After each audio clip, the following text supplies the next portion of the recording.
सब कहते हैं कि मरने के बाद कुछ भी साथ नहीं जाता है, सब यही का यही धरा रह जाता है।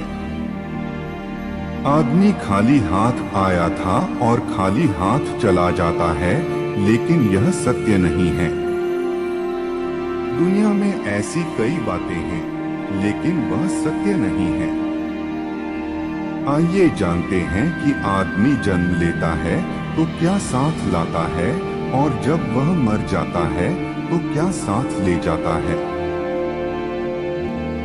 मित्रों, वीडियो अच्छी लगे तो वीडियो को लाइक करें, और अगर आप चैनल पर नए हैं तो चैनल को सब्सक्राइब करें और कमेंट में जय श्री राम जरूर लिखें। सनातन धर्म कहता है कि व्यक्ति जो साथ लाया था वह तो साथ ले ही जाएगा, साथ ही वह भी साथ ले जाएगा जो उसने इस जन्म में अर्जित किया है। क्या साथ लाया था और क्या अर्जित किया है, यह जानना जरूरी है। व्यक्ति जब जन्म लेता है तो अपने साथ 3 चीजें लाता है, 1 संचित कर्म, 2 स्मृति और 3 जागृति। हाँ, एक चौथी चीज भी है, और वह है सूक्ष्म शरीर। क्या है संचित कर्म?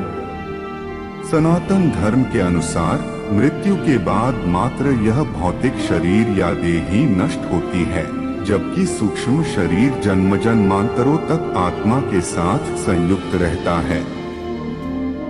यह सूक्ष्म शरीर ही जन्म जन्मांतरों के शुभ अशुभ संस्कारों का वाहक होता है।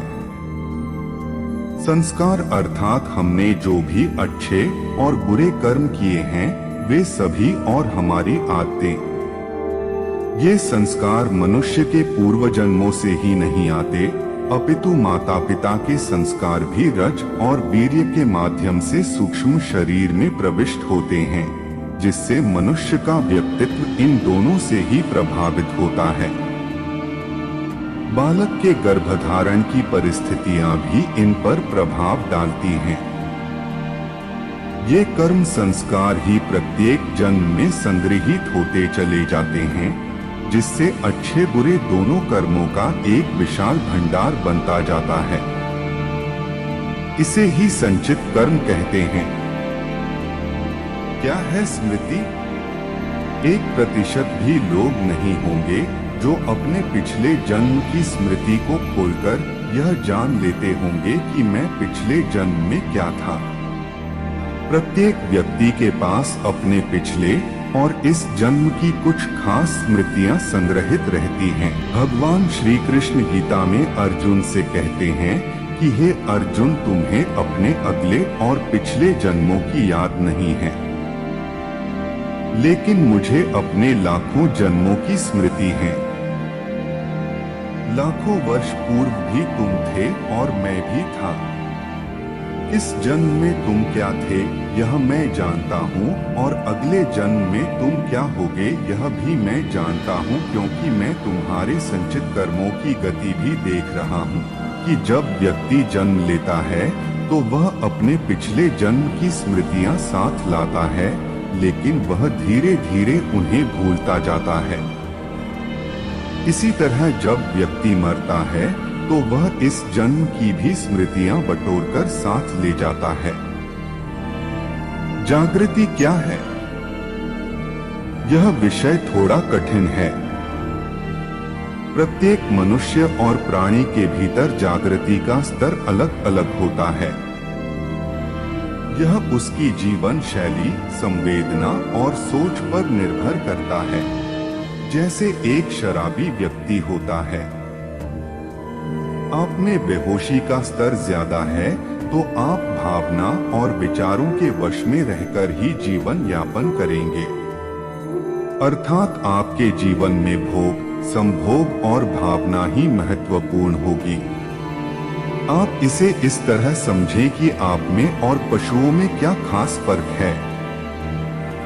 आप कपड़े पहनते हैं और थोड़ा बहुत सोचते हैं, लेकिन आप में वही सारी प्रवृत्तियां हैं जो कि एक पशु में होती है। जैसे ईर्ष्या, क्रोध, काम, भूख, लालच, मद आदि सभी तरह की प्राथमिक प्रवृत्तियां। प्राणियों को प्राणी इसलिए कहते हैं कि वह प्राण के स्तर पर भी जीते और मर जाते हैं। उनमें मन ज्यादा सक्रिय नहीं रहता है।